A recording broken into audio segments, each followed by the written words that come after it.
Coming up next, it's a UFC bantamweight division fight.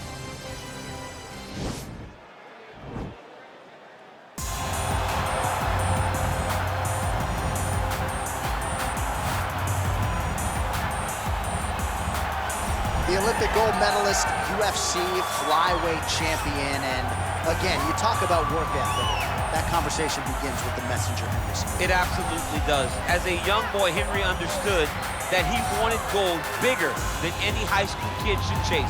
So he moved to the Olympic Training Center, and he trained with me as I was getting ready for the Olympic team prior as a little kid, because he knew winning an NCAA title wasn't enough for him. Ultimately, he became Olympic champion, the youngest in U.S. history, and now he's the UFC champion. What a career by Henry Cejudo.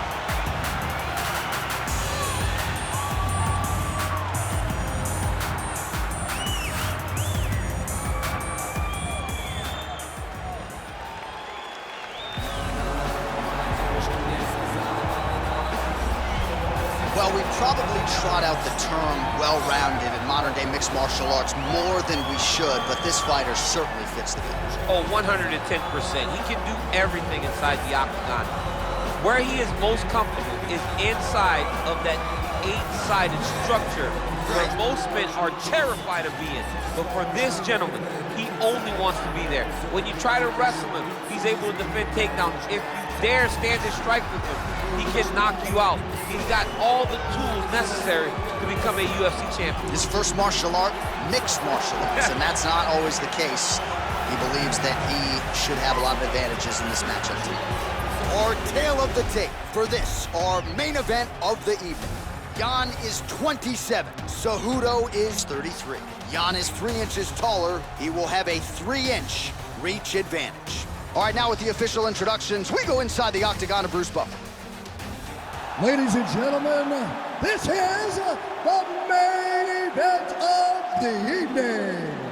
And when the action begins, our referee in charge of the octagon, Dan Bergliata. And now, this is the moment UFC fans around the world have been waiting for. Live from the Honda Center in Anaheim, California. It's time! 5 rounds in the UFC bantamweight division. Introducing first, fighting out of the blue corner. This man is a Greco-Roman wrestler, holding a professional record of 16 wins, 2 losses. He stands 5 feet 4 inches tall, weighing in at 135 pounds. Fighting out of Phoenix, Arizona, Henry the Messenger Cejudo! And now introducing his opponent, fighting out of the red corner. This man is a mixed martial artist, holding a professional record of 15 wins, 2 losses. He stands 5 feet 7 inches tall, weighing in at 135 pounds. Petter no Mercy.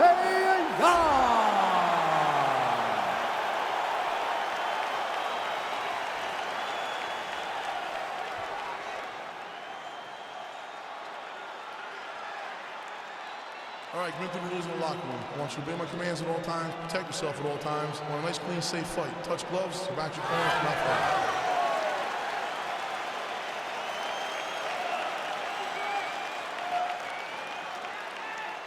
Ready?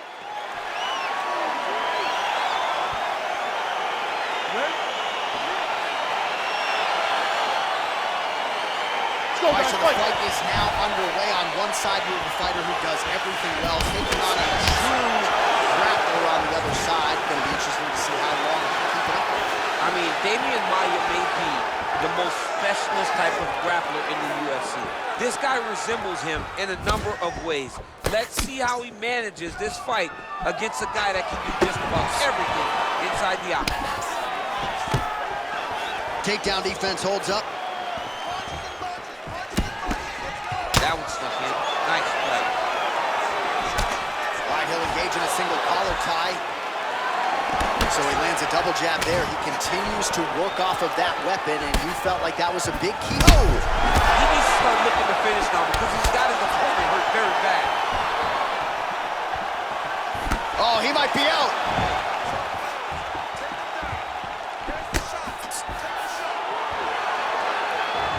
Game of inches right there, boy. Wow. It was a good night if that landed. Muay Thai plums. Well, it's amazing to see where Henry Cejudo is relative to his UFC debut in 2014. This is a 5-tool player. Such an appetite for learning. His boxing is on a completely different level than it was a few years back. He changes the angle, finds the right spot to land that punch to the head of the clinch. Big, powerful punch lands. Now he gets back to range. So just over 20 total strikes have landed for Piotr Jan. Very tricky when he throws that body. Oh, a nice punch out of the break there after he had caught the leg. So he is really starting to put it all together now and clearly seems to have found the timing of his opponent. Left hand is true. That will absolutely work. He throws it like a piston, back and forth. He's landing that beautiful left hand.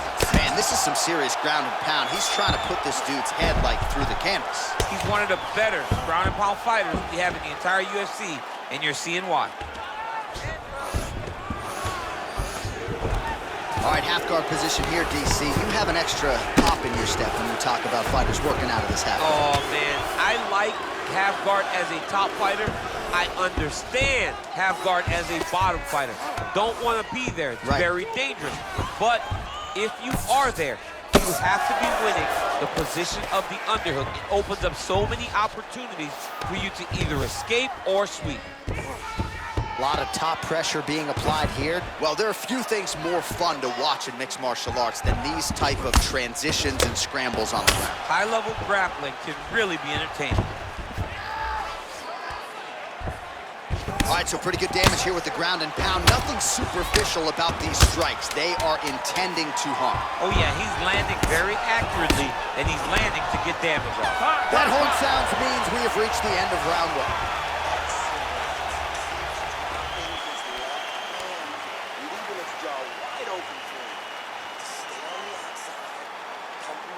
All right, let us look back at some of the action from that previous round. DC, punches in bunches. I mean, over and over, he landed that big punch, and every time he landed it, he got the reaction that he was looking for. His opponent really did start to take notice every time he was loading that strike up. How about DC back just in time from the can? Piotr Jan and Henry Cejudo. Big punch lands over the top. How's he gonna follow this one? Nice job landing the double jab there, DC. I mean, you are definitely pressing that one. You love that one, don't you? You love that jab. That strike blocked by Cejudo. Nice right hand. All right, he engages in the single. Nice scramble by him there. Takedown defense on point. He is a master in transition. So 42 total strikes unofficially have landed for Piotr Jan. And still above 50%, landing with 56% accuracy against Henry Cejudo. Well, he's been pretty accurate tonight. He's landed some significant strikes, but his corner's looking for him to mix it up a little bit more and just throw more volume. Because they don't see too much of a threat. This guy has to have confidence in knowing that when he extends his combinations, he's still safe, but he's also going to be able to land. He's got to be finding that confidence in his mind that all the reps in the training room are going to pay off. Great punch landed with so much power. All right, so a near-perfect entry there, and finally he gets his first takedown of the fight, and they say if at first you don't succeed, try again, was able to get him down there. Persistence pays, and that's what we saw with this young man. Over and over, he shot for takedowns, he tried to mix it up, and he got defended. But eventually, he got it done. Now, what does he do with this top control? All right, bottom fighter here, maybe looking to hip escape, DC. Outstanding ground and pound here. Somewhat of a lost art in MMA, at least in terms of making sure that every strike counts. Not an issue for him. He's making every single one of them count. He is not pity-patting. He's not touching. Every punch that lands, he wants you to feel it. Now look at him jumping in to try to get the finish. All right, so he's got the body locked down here, DC, or so it appears. This is not a guy you want anywhere near your back. He is doing a really good job of relaxing because he's getting choked.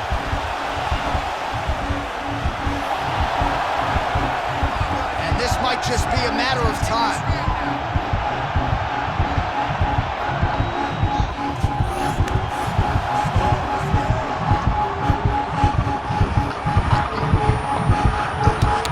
There is the tap. So he submits courtesy of the rear naked choke. That guy's got a squeeze on. He does a great job securing the position, getting under the neck, and then hiding his hands in order to get the finish. Fantastic performance by this fighter. Yo, wow! That was nasty! Well, yeah, so the work in the gym pays off here tonight as he gets the win by submission. Gorgeous setup on the choke, and I think even better execution down the stretch. Clearly, it was sunk in deep. His opponent had no choice but to tap or take a nap. In this case, he chose to tap out. All right, let's take a look back at the replay as he gets it done by submission tonight, champ. He was able to get the fight to the ground exactly where he wanted it. Eventually, his opponent gave him an opportunity to get a submission. He did that, and he should be very proud of the work he did tonight in the octagon. Ladies and gentlemen, referee Dan Bergliano calls a stop to this contest at 4 minutes, 21 seconds of round number 2. Declaring the winner by tap out, Henry the Messenger Cejudo.